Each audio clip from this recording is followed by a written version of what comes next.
All right. Well, hello there, everyone. It is Dr. Siobhan Farad here with the Made Marriage Show.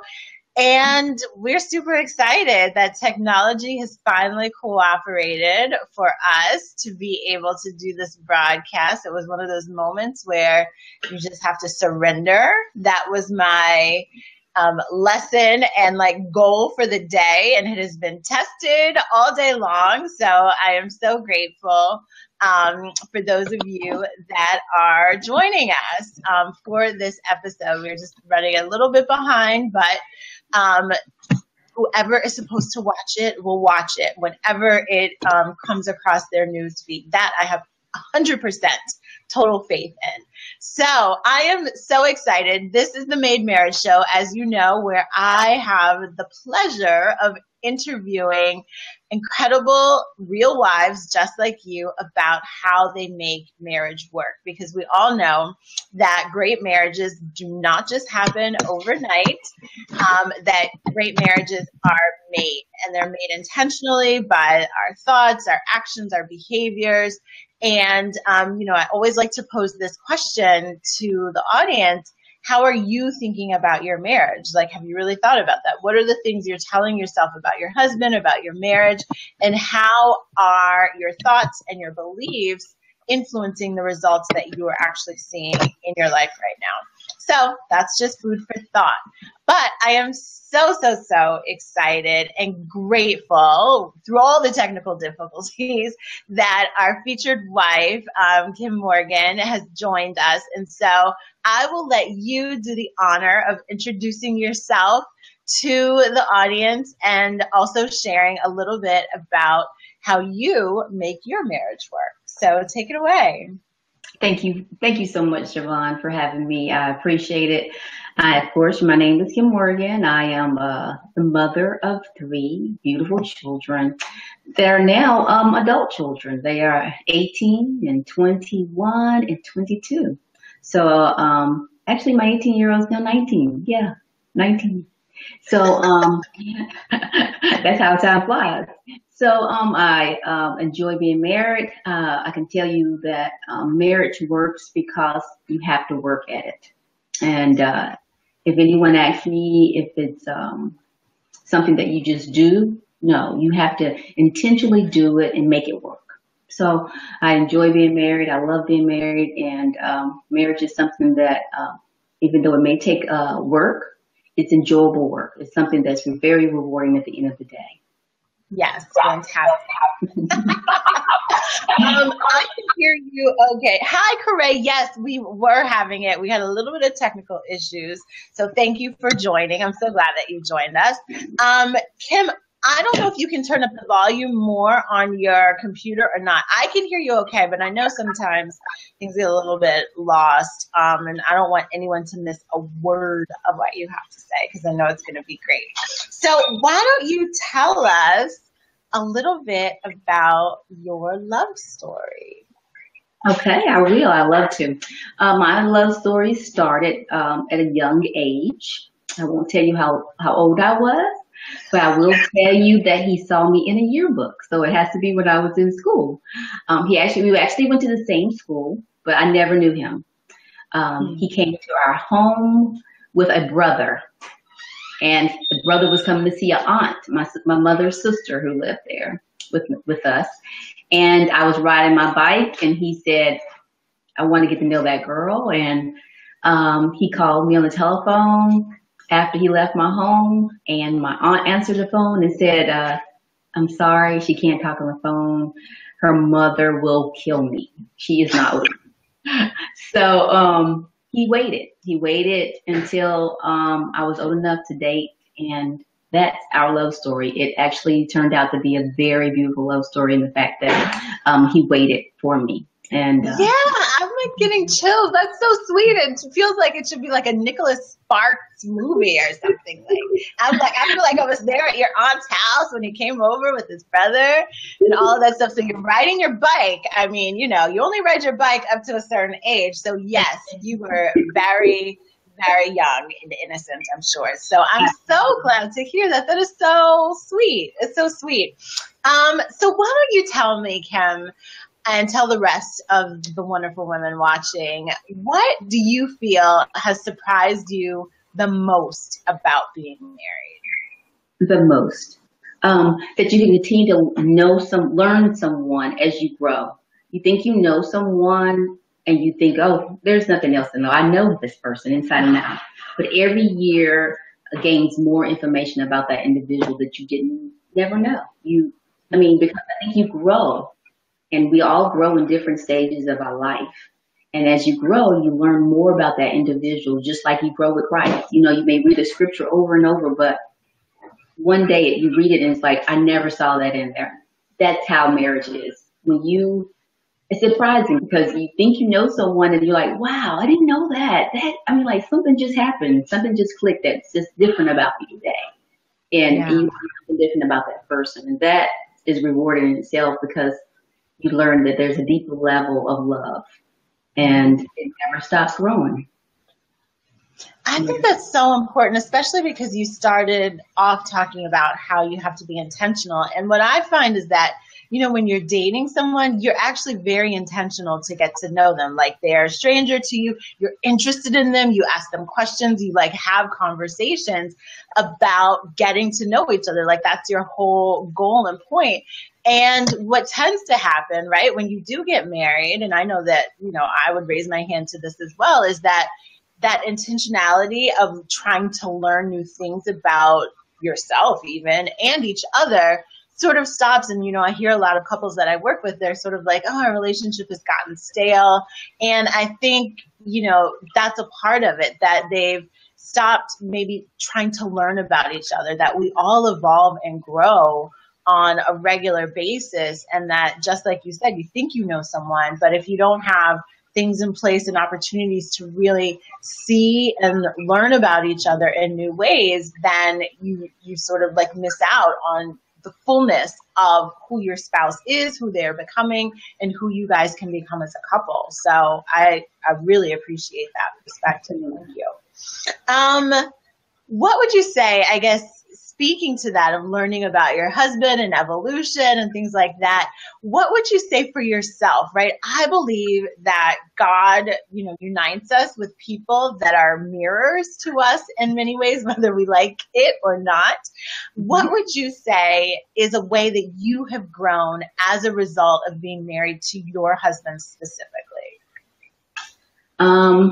He is I guess you would call him an ambivert. Like he talks well, he's an extrovert, and then he's an introvert, but he's more introvert. He likes the quiet time. And I didn't realize that introverts don't like attention. I thought they like to have, fun in public and say stuff that you like, but he's so quiet in public.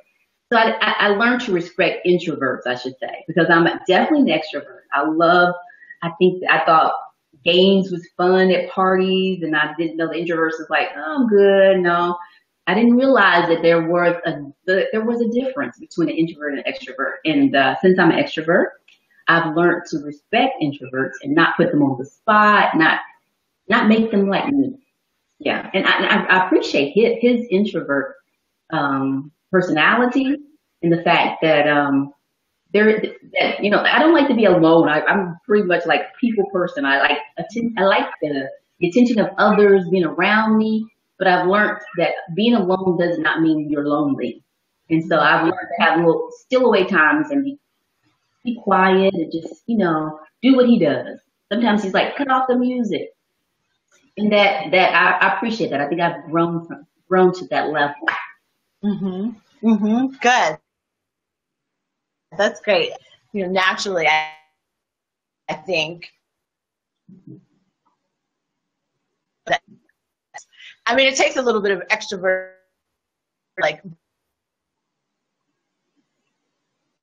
but we all have some to those differences. It's to appreciate. It's so natural to you like me, and why don't you like the things I like?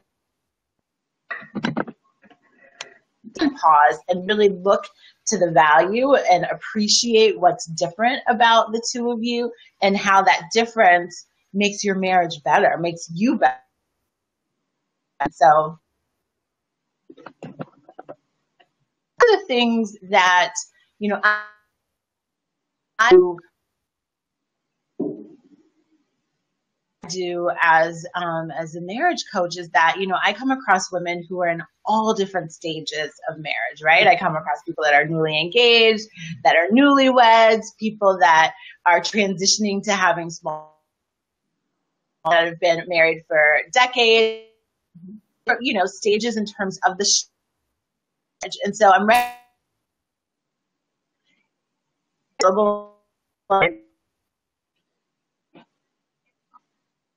sort of play divorce. Maybe they're feeling very hopeless, like their situation is not around. What might you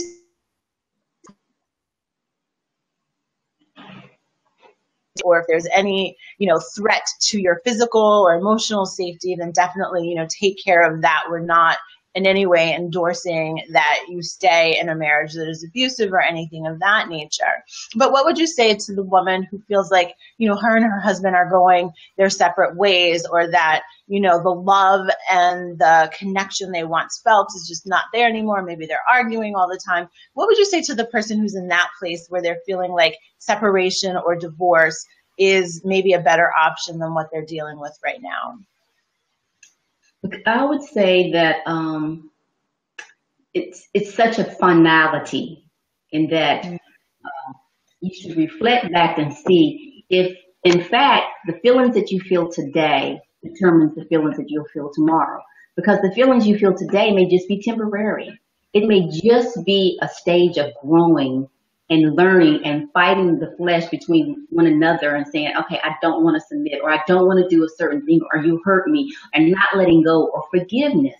So those things need to be in perspective, because some things are just temporary. It's a growing stage, and we all go through those growing stages where you're just not sure. You just don't know. You're saying, how long can I go through this? And if someone was doing that, I would definitely admonish them to definitely reflect and say, is this a committed relationship where the way I feel today may be totally different the way I feel tomorrow? And look down the line and say, you know, Lord, would you have me to stay in this? I mean, because he doesn't desire that you divorce unless if you're in a situation where you're being abused or in that extent. But I would definitely admonish them to reflect on their marriage and their commitments and their vows, and don't just throw in the towel at the first sign of seeing someone better, or thinking there's someone better out there, or going through the problems that you're going through. Because the problems, you have to understand that the grass is not always greener on the other side. There's problems in relationships, and if you don't develop the relationship that you're in today, tomorrow is not promised for a better relationship with someone else. Mm-hmm. Yeah, it's so true. Temporary, right? Sometimes you just need to hear a certain thing, and all the anger and frustration and rage that you felt is like immediately dissipated. And I think that concept of enduring a season is so important. There's this book that I read called Sacred Marriage, and it talks about that. It talks about, you know, like to expect different seasons in your marriage, and that your goal through those down seasons is just to endure it, that it's not going to be that way forever. And I think so often we are so reactive to our emotions that we don't think down the line. And in the book, he gave this story of like this couple that divorced, maybe they were in their 40s, and then like by the time they were 70, you know, it's like, can you imagine your life without a companion, right? At that stage of life? And how saddening it was, or that, you know, maybe someone got sick and they don't have anyone to take care of them. There's just so many things that you don't know what your life has for you down the road. that, you know, many times it is worth honoring the commitment and seeing it through, right? Just seeing it through and enduring what may be a difficult season. So excellent perspective. So now on the flip side, like one of the things I often, you know, like to do is sort of like, you know, hindsight is 2020.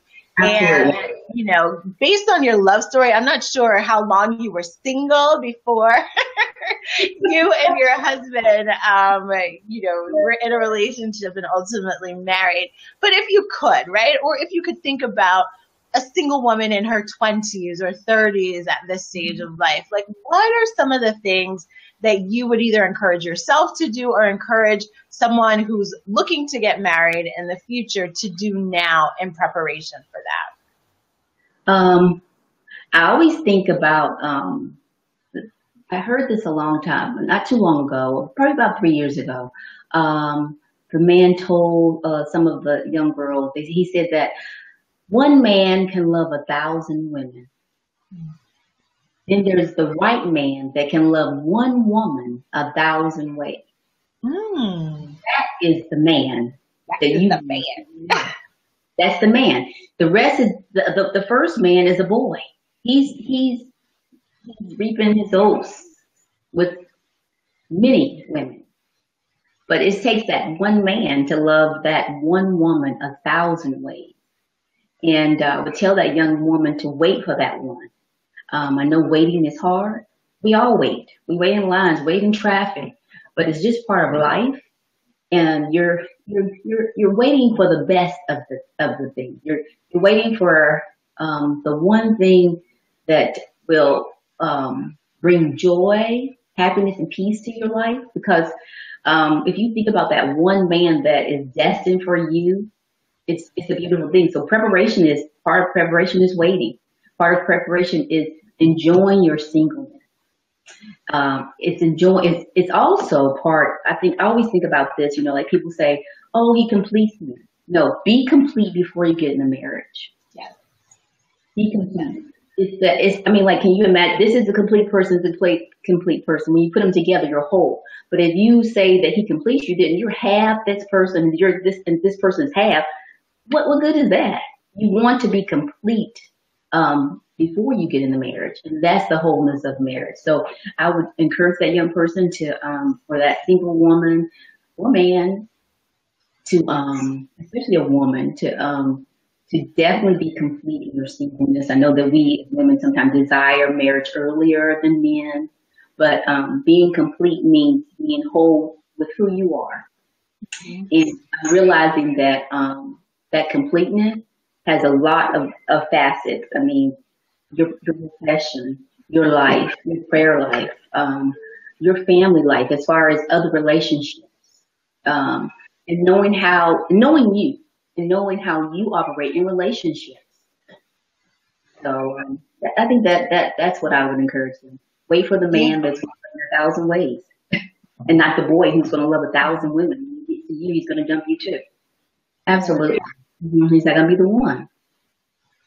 Yeah, I think that's so important. And I love the being complete. And I think, you know, even us married women now, I think that's still so relevant, right? That, you know, self-care and, you know, maybe you weren't complete when you got married, and maybe you're realizing again, now that your husband is a mirror to you, your marriage is showing you so many things about yourself and so many areas in your own life where you need to develop. And so let's always strive for completeness, right? It's sort of a never ending journey of being complete within yourself, and being complete with your relationship with God first, with your spouse, with your family. All of those things I think is so important, that self-work doesn't stop just because you get married, right? It's even more important then that you're complete and know who you are, so that you can operate in the fullness of who you are as a person in your marriage, so that your marriage can be better. And I think that a lot of times, you know, I know that I got married, I guess, later, quote unquote, than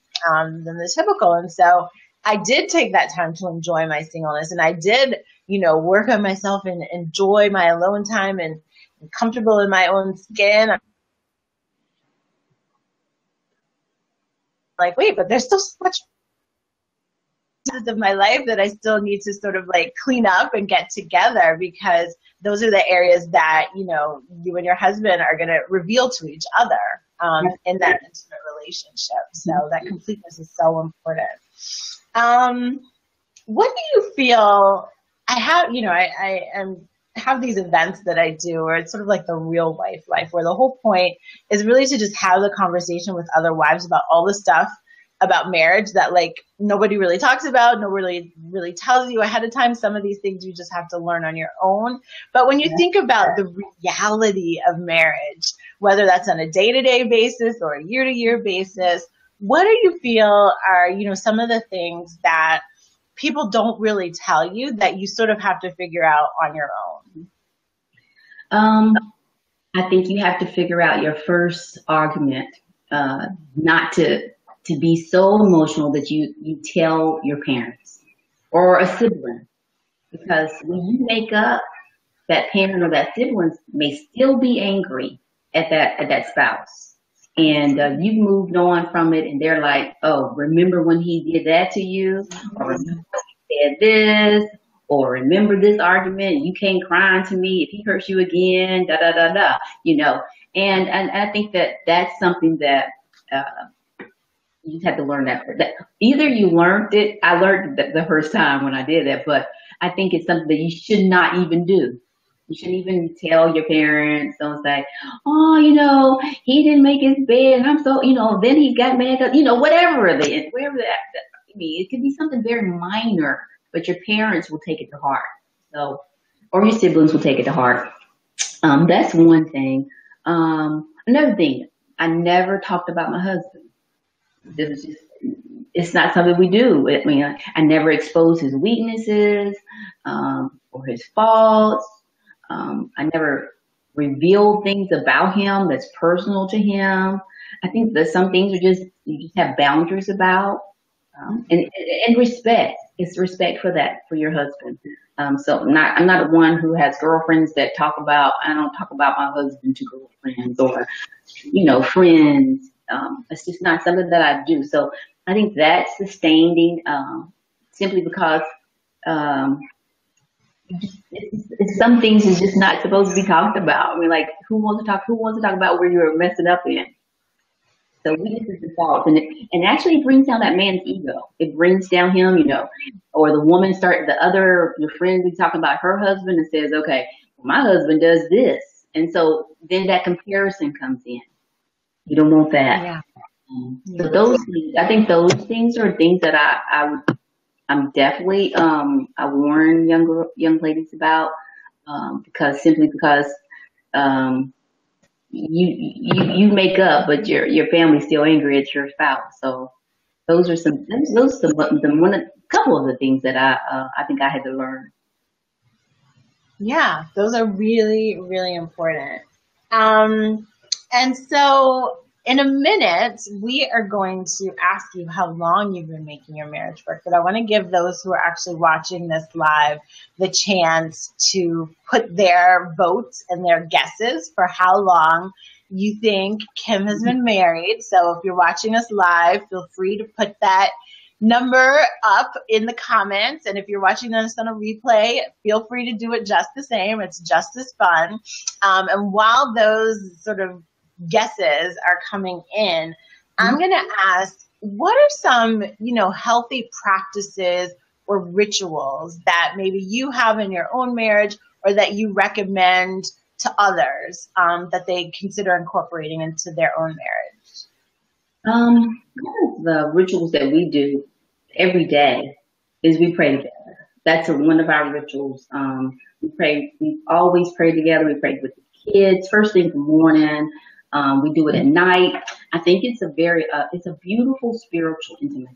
No one thinks, you know, you think of sex as intimacy, but a marriage, when you pray together in a marriage, that is a spiritual intimacy that's so wonderful to hear your spouse praying for you and with you, that I think it grows, you grow in one, you grow as one.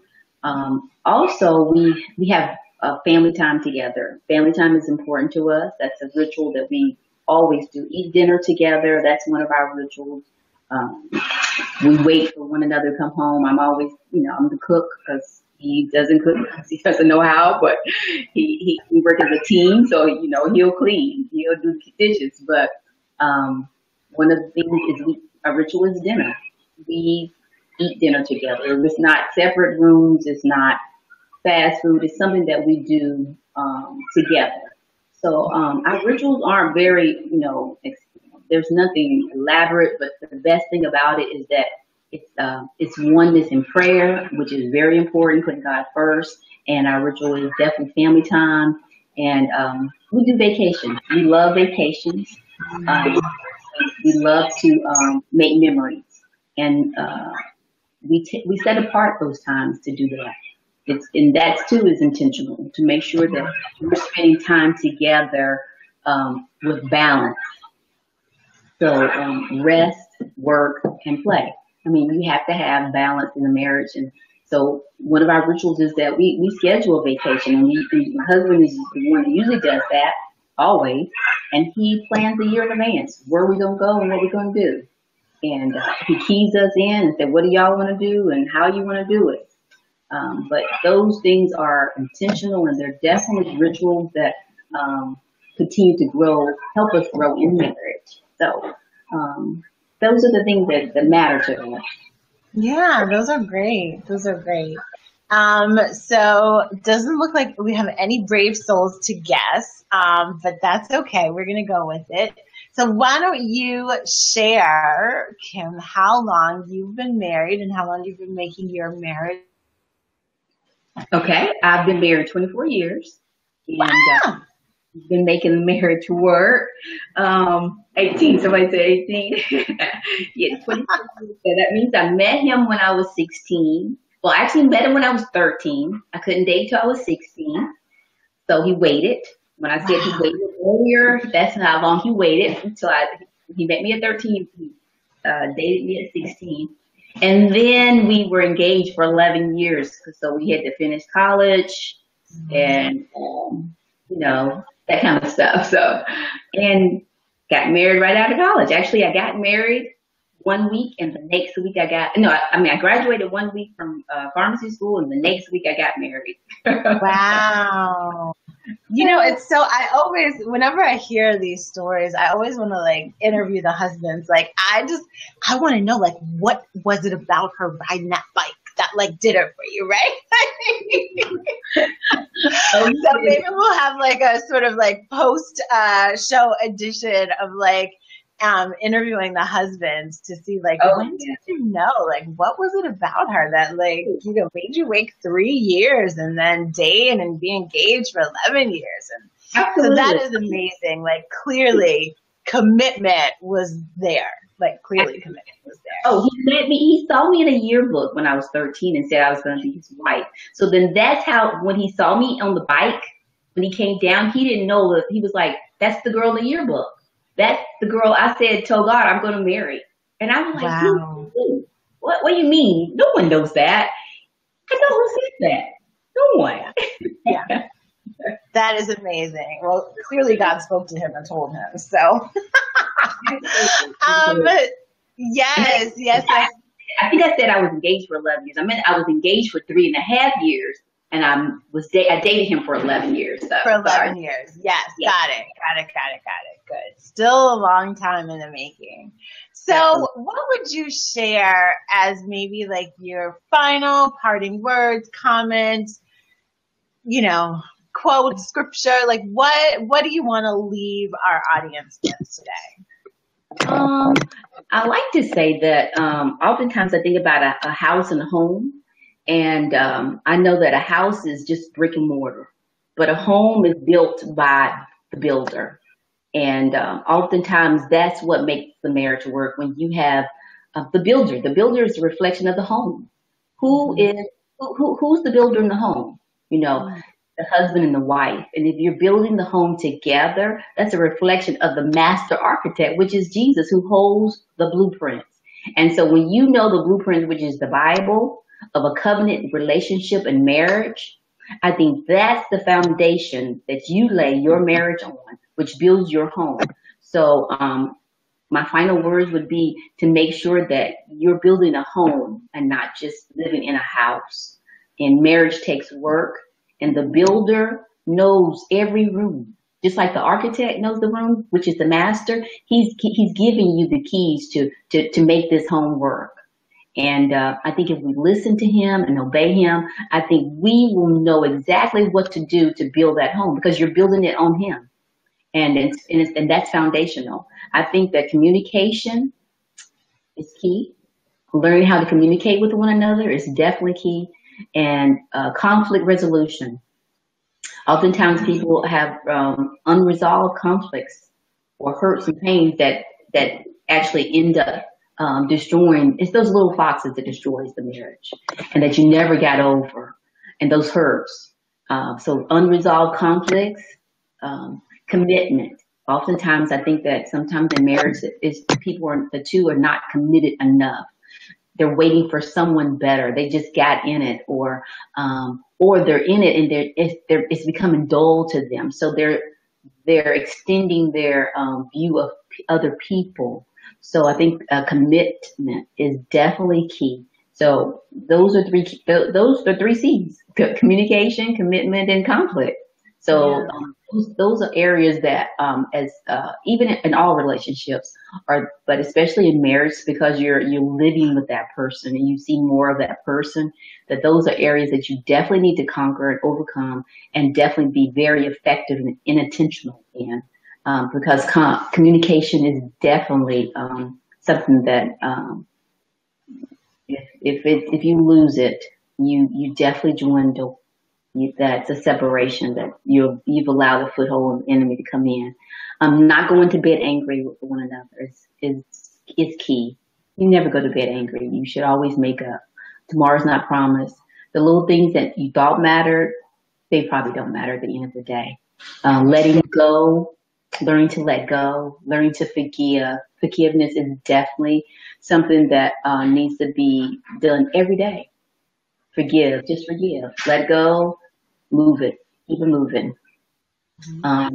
Those are things that I think that matter the most, that definitely, if you haven't conquered in your marriage, those are probably areas that you're probably battling with right now. Finances, sharing what's going on with finances. I don't think anything should ever be secretive. You should never be buying a lot of stuff and hiding, or things like that. But, I mean, sometimes the secrets, being very secretive. You're one. Those things that's what matters. Very good. Well, thank you.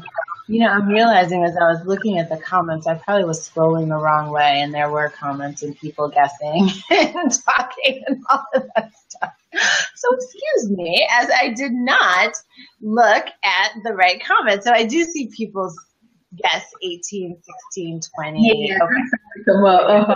We weren't by ourselves this whole time. I was just scrolling the wrong way. So thank you for those of you who have tuned in live.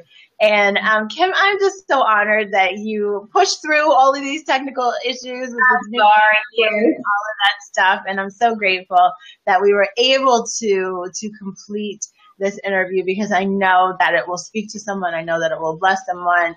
And I'm so grateful for the wisdom that you have been willing to share with us tonight. And I'm also excited because I'm going to be coming to North Carolina soon. So I know that's where you are. And I'm super excited to be doing a event related to my new book, Voices in Your Ears. So if there are any women in the Raleigh area or can get to the Raleigh area, I encourage you to check out my page, which is probably where this live stream is coming from to you, Relatable here on Facebook. And you can check the events tab and get all the details for the August 5th event. And I would love to meet you there. Kim, I hope that you'll be able to join us there as well. And I'm just really grateful for technology. Even though it doesn't work all the time, it's still just such a blessing to be able to do something like this and to connect with people and to share inspirational and empowering messages. So thank you again, Kim, so much for your time. Thank you, all of you who are watching. And if you found this beneficial in any way, share it, right? You never know what friend of yours on Facebook could really use the encouragement, the perspective, the blessing that we both hope this interview has offered. So thank you again, and I will be back with you next week, same time, same channel, for an all new episode of the Made Marriage Show. Thanks, everyone.